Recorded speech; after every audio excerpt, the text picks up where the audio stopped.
اس کی گناہ مت کریے گا،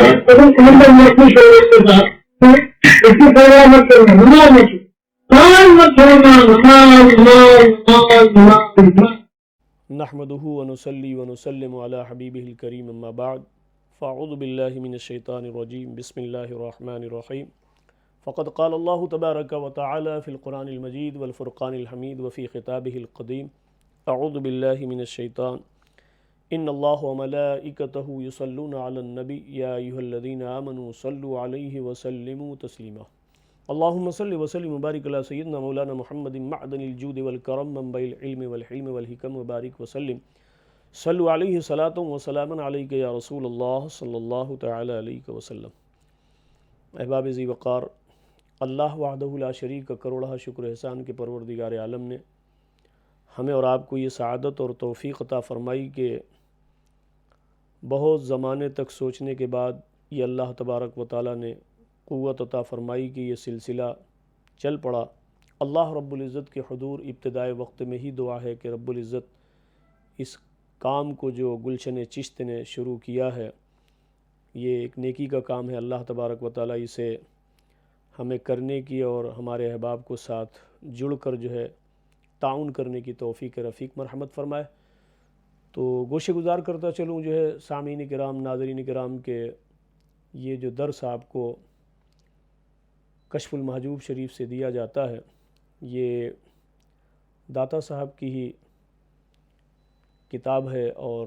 آپ کے احوال یعنی دیباچے میں جو آپ کا لاہور میں وارد ہونا، لاہور میں آنا اور لوگوں کو جو ہے فیض پہنچانا، یہ بہت ساری باتیں آپ کے گوشے گزار ہو چکی ہیں۔ اب یہیں سے ہم شروع کرتے ہیں کہ حضرت داتا گنج بخش علیہ رحمت و رضوان کا مسلک طریقت۔ ممکن ہے کہ کچھ باتیں گزشتہ سے پیوستہ جو ایپیسوڈ آپ تک جا چکے ہیں، جو درس پہنچ چکا ہے، وہ اس میں جو ہے چند لائن، چند سطر جو ہے شامل ہو جائیں۔ تو یہ ربط کے لیے ہے کہ آپ جو پیچھے سن آئے، پڑھ آئے، اسی سے یہ متعلق ہے کہ حضرت داتا صاحب نے جس طرح اپنے پیر طریقت کے مسلک تصوف کے سلسلے میں لکھا کہ وہ تصوف میں حضرت سیدنا جنید بغدادی رضی اللہ تعالیٰ عنہ کا مذہب رکھتے تھے۔ چنانچہ حضرت داتا صاحب تصوف و طریقت میں جنیدی مسلک کے متبع تھے، اسی طرح وہ شریعت میں سنی حنفی المذہب تھے۔ چنانچہ جہاں جہاں وہ حضرت امام اعظم رضی اللہ تعالیٰ عنہ کا نام لیتے، وہ وہاں کمال احترام کا ملحوظ رکھتے۔ کشف المحجوب میں ایک جگہ امام اعظم علیہ رحمت و رضوان کا آپ ذکر اس طرح فرماتے ہیں کہ امام اما، مقتدائے سنیہ، شرف فقہا، اعز علماء، ابو حنیفہ نعمان ابن ثابت خراز رضی اللہ تعالی عنہ۔ حضرت داتا گنج بخش قدسہ سرہ کی ازواجی زندگی، حضرت کی ازدواجی زندگی کے سلسلے میں کشف المحجوب یا کسی اور تذکرے میں کوئی صراحت مذکور نہیں ہے۔ کشف المحجوب سے صرف اس قدر ظاہر ہوتا ہے کہ آپ نے ایک شادی فرمائی، اور جب کچھ مدت کے بعد ان سے مفارقت ہو گئی تو پھر آپ نے تا دم زندگی دوسری شادی نہ فرمائی۔ لاہور جو آج بھی مرجع خلائق ہے اور آپ کا منبع وہاں سے جو ہے جاری ہوتا ہے، ذکر فرماتے ہیں کہ آپ کا ورود مسعود اور اس کے پاکیزہ اثرات۔ حضرت داتا گنج بخش قدسہ سرہ کی عمر کا کافی حصہ سیر و سیاحت میں بسر ہوا۔ آپ کا تجرد اور توکل اس سیاحت میں آپ کا ممدن و معاون تھا۔ چنانچہ اسی سیاحت کے دوران اپنے مرشد کے اشارے پر یا اپنی طبیعت کے اقتضاء سے آپ نے لاہور کا قصد فرمایا۔ اس سلسلے میں بہت ساری دلاویز حکایتیں موجود ہیں جن کی تردید کی بہت گنجائش ہے۔ اس سلسلے میں بس اتنا ہی کہا جاتا ہے اور کافی ہے کہ جب آپ نے لاہور میں ورود فرمایا، آپ نازل ہوئے، آپ تشریف لائے، تو سلطان مسعود بن سلطان محمود غزنوی ہجری 431 لاہور کا حاکم تھا، لیکن سال ورود کا تعین یہاں پر دشوار ہے۔ آپ کے ورود مسعود نے لاہور کے قالب میں، لاہور کے قلب میں ایک نئی جان ڈال دی۔ آپ کے قیام کے دوران ہزاروں گم گشتگان بادیہ ضلالت و گمراہی نے آپ سے ہدایت پائی، اور ہزاروں مشرکوں کے دلوں سے کلمہ توحید پڑھا کر زنگ کفر و شرک کو آپ نے دور فرمایا۔ حضرت داتا صاحب قدس سرہ نے لاہور میں عروج فرمانے کے بعد اپنا تمام وقت تبلیغ اسلام اور تصنیف و تالیف میں صرف فرمایا۔ دربار شاہی سے آپ کا کسی قسم کا کوئی تعلق نہ تھا۔ تبلیغ اسلام کا جو کام آپ نے شروع فرمایا تھا اس کو بعد میں آنے والے اکابرین صوفیاء کرام نے اپنے پاکیزہ اور اعلیٰ کردار سے اسلام کی سچی اور پاکیزہ تصویر پیش کر کے پایہ تکمیل کو پہنچایا۔ حضرت داتا گنج بخش علیہ رحمت و رضوان کے علمی کارنامے۔ حضرت داتا گنج بخش قدس سرہ جس طرح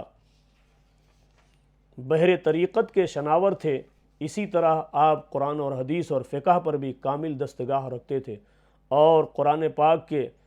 اور حدیث پاک کے رموز و اسرار شریعت سے بھی اس طرح آگاہ تھے جیسا کہ میں اس سے قبل عرض کر چکا ہوں کہ اسلامی تصوف کے دور تبع تابعین میں نظری تصوف نے علمی تصوف کی شکل اختیار کر لی تھی۔ تصوف نے جب علم کی دنیا میں قدم رکھا تو رموز طریقت اور اسرار حقیقت پر بھی قلم اٹھایا گیا، لیکن اس دور میں اس موضوع پر جو کچھ لکھا گیا وہ عربی زبان میں تھا۔ حضرت داتا گنج بخش علیہ رحمت و رضوان کے معاصرین میں سے امام ابو القاسم قشیری نے تصوف کے رموز پر جو رسالہ قشیریہ مرتب کیا ہے اس کی زبان بھی عربی تھی۔ فارسی مفتوحین نے جب تصنیف کی تو دنیا میں قدم رکھا تو انہوں نے بھی اسی زبان عربی کو اختیار کیا جس کی تقدیس کا قرآن اور احادیث کی زبان سے اندازہ ہو سکتا ہے۔ مذہبیات میں عربی کے سوا اور کسی زبان کو استعمال کرنا تقدیس کے منافی خیال کیا جاتا تھا۔ فارسی نزاد علماء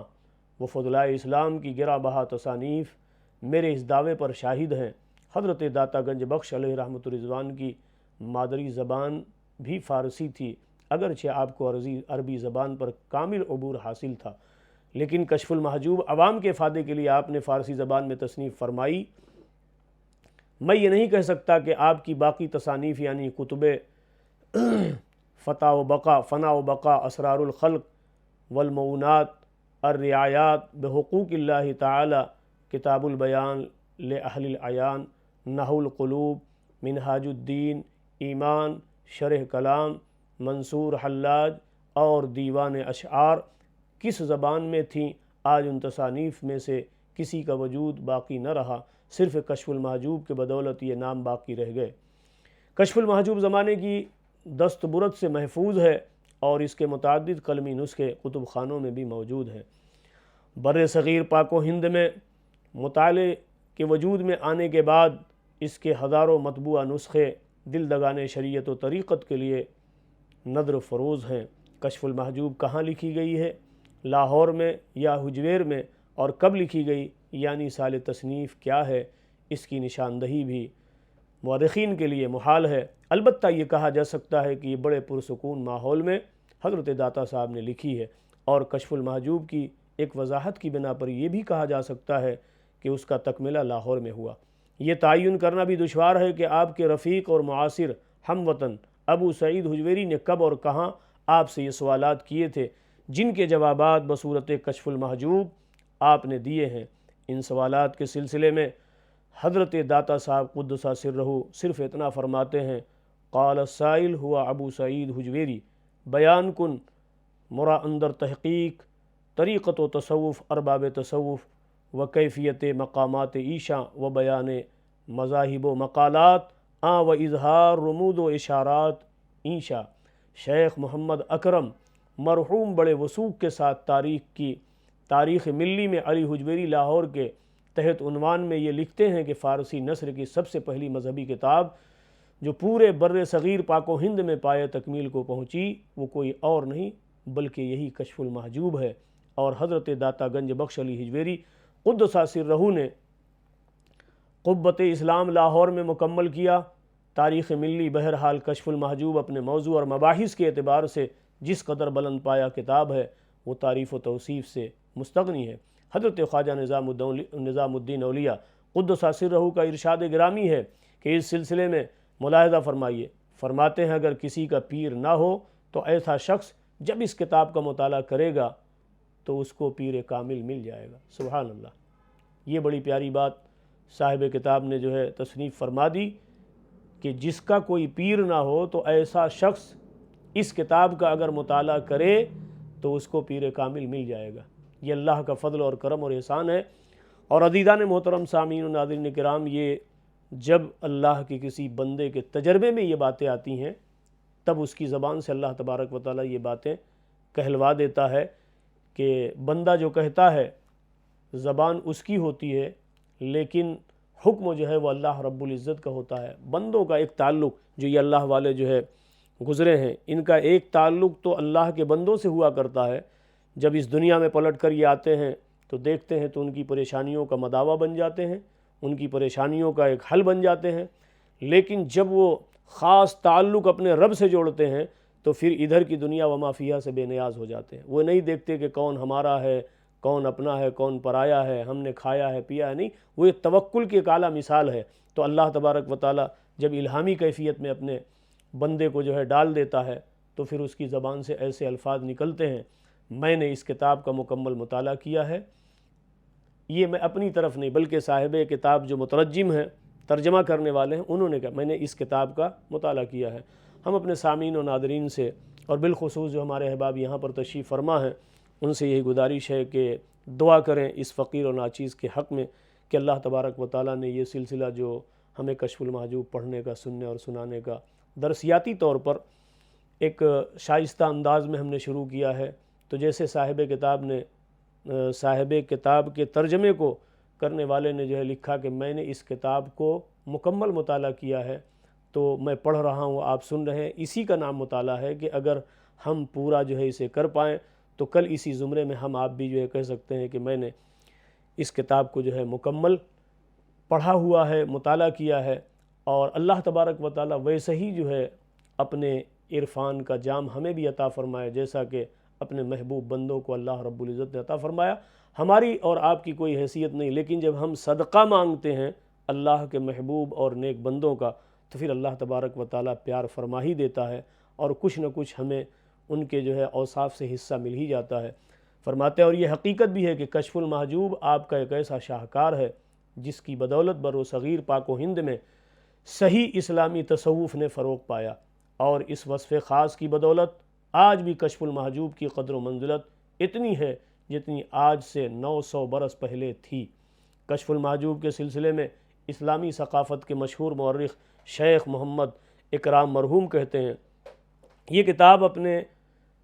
رفیق ابو سعید حجویری کی خواہش پر جو آپ کے ساتھ غزنی چھوڑ کر لاہور آئے تھے تو داتا صاحب نے لکھی، اور اس میں تصوف کے طریقے کی تحقیق اور اہل تصوف کے مقامات کی کیفیت، ان کے اقوال اور صوفیانہ فرقوں کا بیان، معاصر صوفیوں کے رموز و اشارات اور متعلقہ مباحث بیان کیے ہیں۔ اہل طریقت میں اس کتاب کو بڑا مرتبہ حاصل ہے۔ آب کوثر، کشف المحجوب، پروفیسر خلیق نظامی ان الفاظ میں تبصرہ کرتے ہیں کہ شیخ حجویری علیہ رحمۃ الرضوان کی اس کتاب نے ایک طرف تو تصوف سے متعلق عوام کو غلط فہمیوں کو دور کیا اور دوسری طرف اس کی ترقی کی راہیں کھول دیں۔ یہ بات تاریخ مشائخ چشت میں جو ہے پروفیسر خلیق نظامی صاحب نے یہ داتا صاحب کی کشف المحجوب کے تعلق سے اپنا تبصرہ لکھتے ہیں۔ کشف المحجوب کی قبولیت کا اندازہ اس سے کیا جا سکتا ہے کہ صوفیاء کرام کے مشہور تذکرہ نگاروں مثلا خواجہ فرید عطا، حضرت مولانا جامی قدسہ سرہ، صاحب نفحات الانس حضرت خواجہ محمد پارسا صاحب، فصل الخطاب، اور حضرت خواجہ بندہ نواز گیسو دراز علیہ رحمۃ رضوان نے اپنے تذکروں میں اور اپنی تصانیف میں کشف المحجوب سے استفادہ کیا ہے، اور مشائخ تصوف کے حالات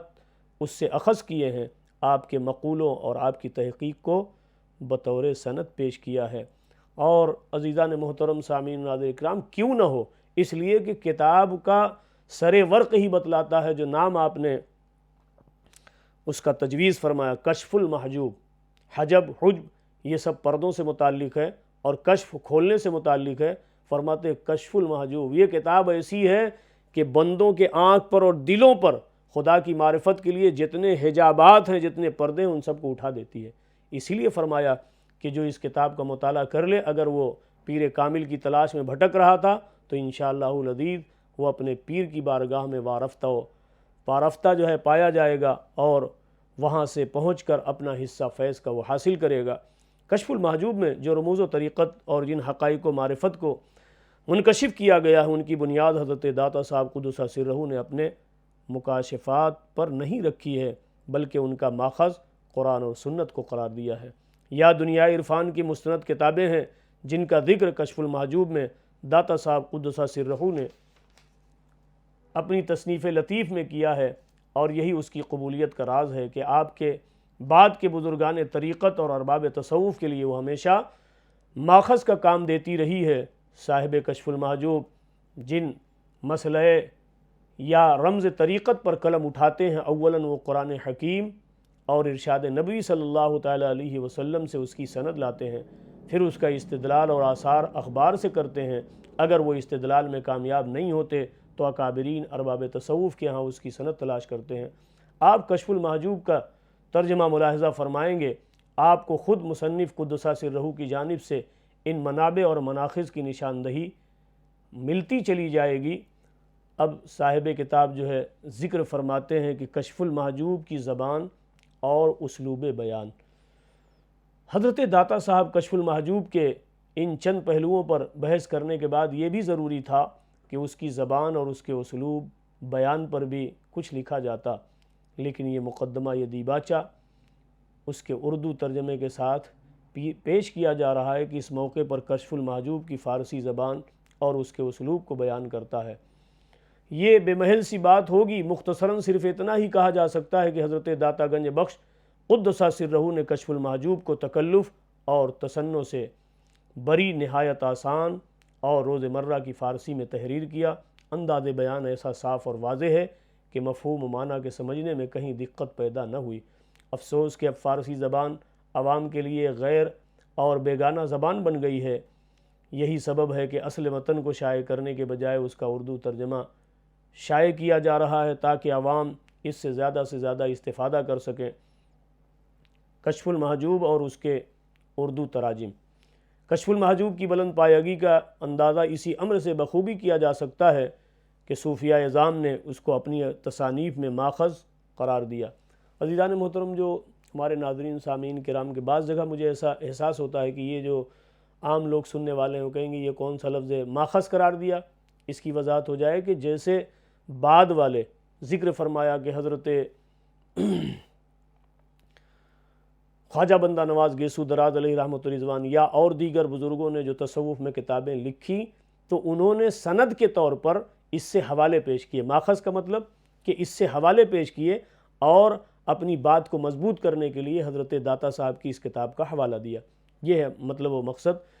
کہ 13ویں صدی کے وسط تک فارسی زبان عوام کی زبان تھی، تحریر کی زبان بھی فارسی تھی، اس لیے اس وقت تک کشف المحجوب کے اردو ترجمے کی ضرورت ہی نہ پڑی۔ 13ویں صدی کے اواخر اور 14ویں صدی کے اوائل میں جب فارسی زبان کا انحطاط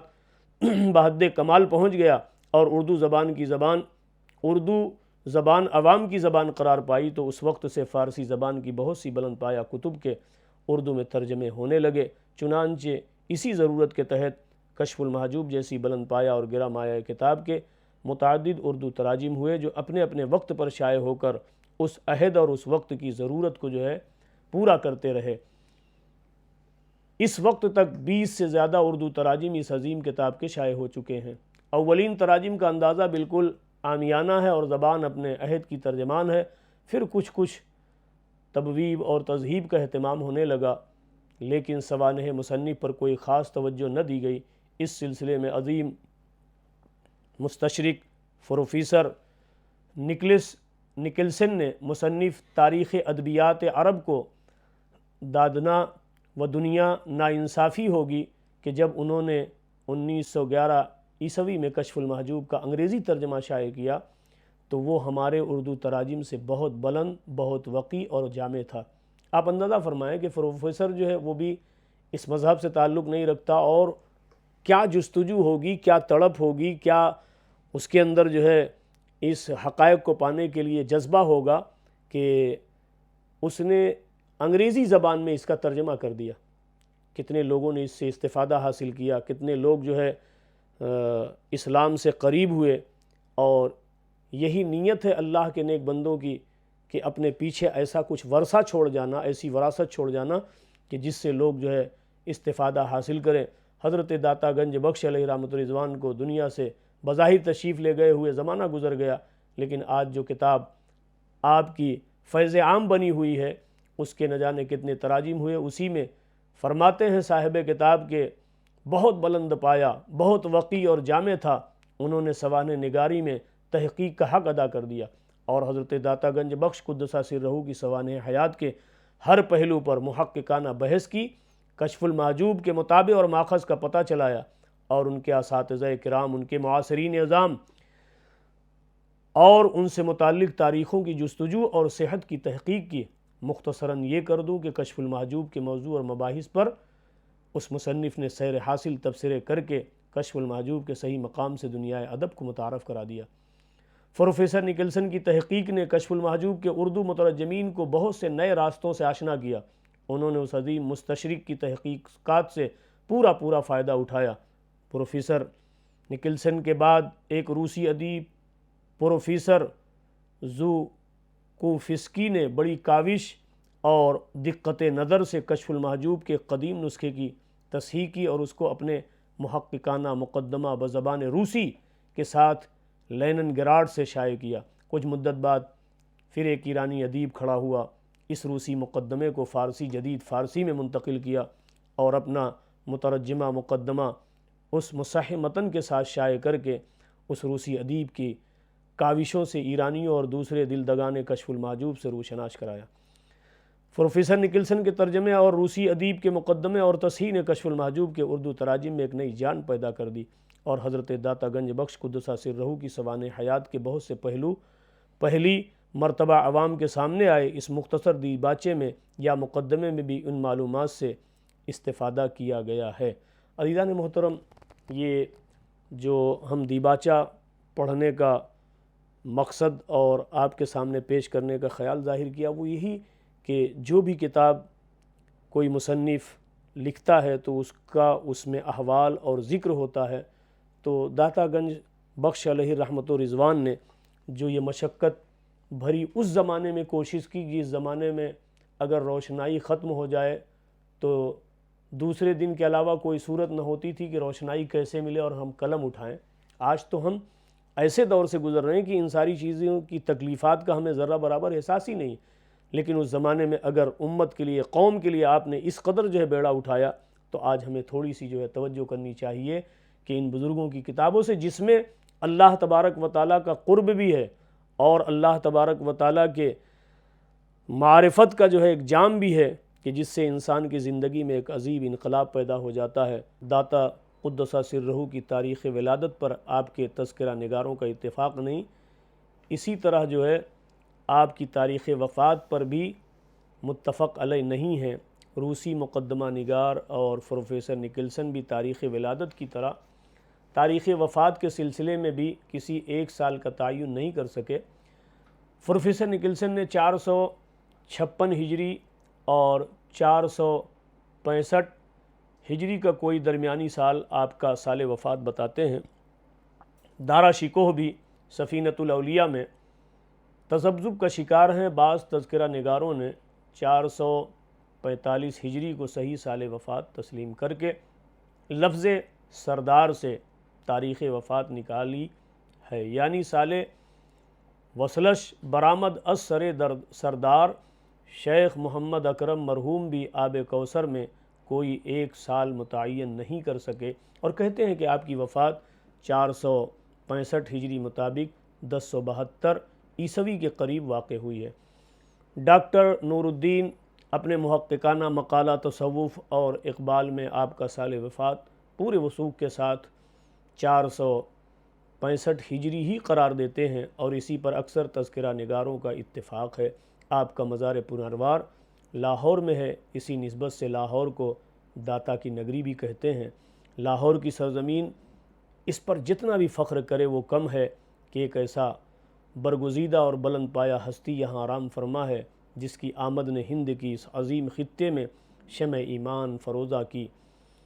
یہی وہ قدسی بارگاہ ہے جہاں خواجہ غریب نواز علیہ رحمۃ رضوان بھی اکتساب فیض کے لیے مقیم رہے،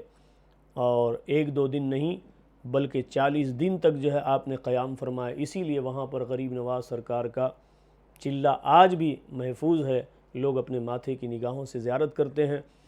اس فقیر کی دعا ہے کہ اللہ تبارک و تعالیٰ ایسے حالات اور اسباب پیدا فرمائے کہ جو بھی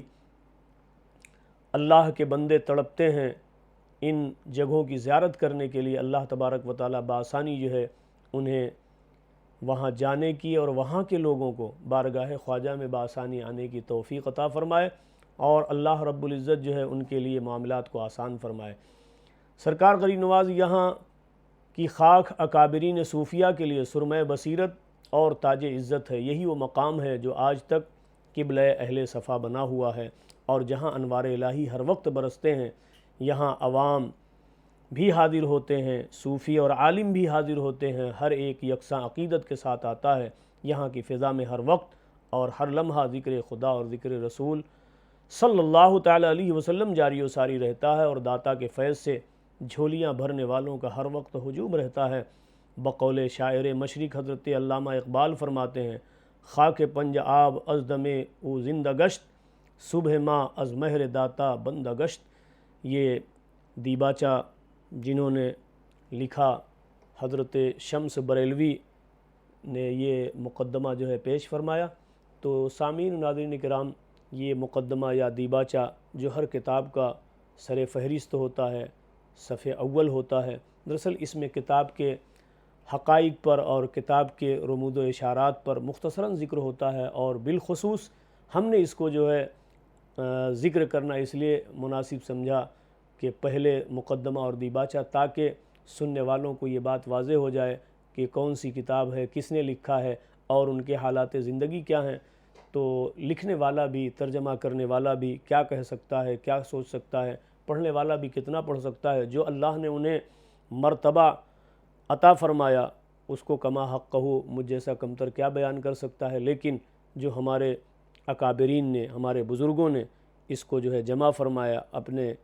علمی بساط کے مطابق ہم تک جو ہے یہ وراثت پہنچائی، تو ہم نے اسے پڑھ کر جو ہے آپ کو سنایا، اور اس دعا کے ساتھ کہ اللہ تبارک و تعالی ہمیں دلچسپی عطا فرمائے۔ یہ کتاب جو اگر آپ کے سننے میں، ہم نے کوشش تو یہی کی ہے کہ مقدمے کے بعد جو اگلا سبق ہوگا آپ یہیں سے ذہن نشین فرما لیں کہ انشاءاللہ العزیز جو ہے وہ سبق ہوگا جو سب سے صفحہ اول پر جو ہے لکھا ہے کہ السلوک الی المحبوب۔ یہ کتاب کا جو ہے صفحہ اول ہے، یہیں سے بات شروع ہوگی۔ تو اس پر جو ہے دلچسپی آپ جو ہے بنائیں کہ یہ سبق جو ہے آپ سے چھوٹنے نہ پائے، تاکہ جو اگر سبق نہیں چھوٹے گا تو انشاءاللہ العزیز کتاب اور باتیں آپ کو کما حقہ سمجھ میں آئیں گی۔ جیسا کہ مترجم نے جو ہے یہ ذکر فرمایا کہ جس کا کوئی پیر کامل نہ ہو، کتاب کو پڑھ لے، سن لے، انشاءاللہ العزیز اللہ تبارک و تعالیٰ اپنے نیک بندوں کے صدقے اور طفیل اسے پیر کامل تک جو ہے رسائی عطا فرما دے گا۔ تو سامعین و ناظرین کرام، یہ دیباچہ مکمل ہوا۔ آئندہ جو ہے جو سبق آپ کے سامنے پیش کیا جائے گا وہ کشف المحجوب کتاب کا جو ہے سب سے پہلا درس ہوگا۔ تو گزارش یہی ہے سامعین و ناظرین کرام کہ یہ جو ہمارے احباب کوشش کیے ہیں اور کوشش کرتے ہیں اور کرتے رہتے ہیں، اللہ تبارک و تعالیٰ ان کی کوشش و کاوش کو قبول فرمائے۔ صرف آپ سے اتنی گزارش ہے کہ آپ اگر سنتے ہیں اور آپ کو یہ باتیں اچھی لگتی ہیں، اللہ کے نیک بندے اولیاء اللہ سے آپ کی محبت ہے اور تعلق ہے، تو چاہیے یہ کہ کوئی اچھی چیز ہم تک پہنچے۔ تو حضور نے ارشاد فرمایا بلغوا انی ولو آیہ، پہنچا دو ایک سے دوسرے تک، اگرچہ تمہیں دین کا ایک نقطہ، ایک حرف کیوں نہ ملا ہو۔ تو میری بھی یہی گزارش ہے اور ہمارے پورے ٹیم ورکروں کی جو ہے یہی گزارش ہے اور خواہش ہے کہ یہ بات جہاں تک پہنچے آپ جو ہے دوسروں تک پہنچانے کا ہمارا تعاون اور ہماری جو ہے مدد کریں۔ اللہ تبارک و تعالیٰ آپ کا حامی و ناصر ہو اور ان تمام کار خیر کا آپ کو اجر جزیل عطا فرمائے، اور اللہ رب العزت سننے کے بعد سمجھ اور سمجھ کے بعد عمل کی توفیق عطا فرمائے۔ آپ اپنا، اپنے اہل و عیال کا، اپنے پاس پڑوس کے لوگوں کا خاص خیال رکھیں۔ اللہ تبارک و تعالیٰ آپ کا حامی و ناصر ہو۔ آمین آمین یا رب العالمین، بجاہ النبی الکریم صلی اللہ تعالی علیہ وسلم۔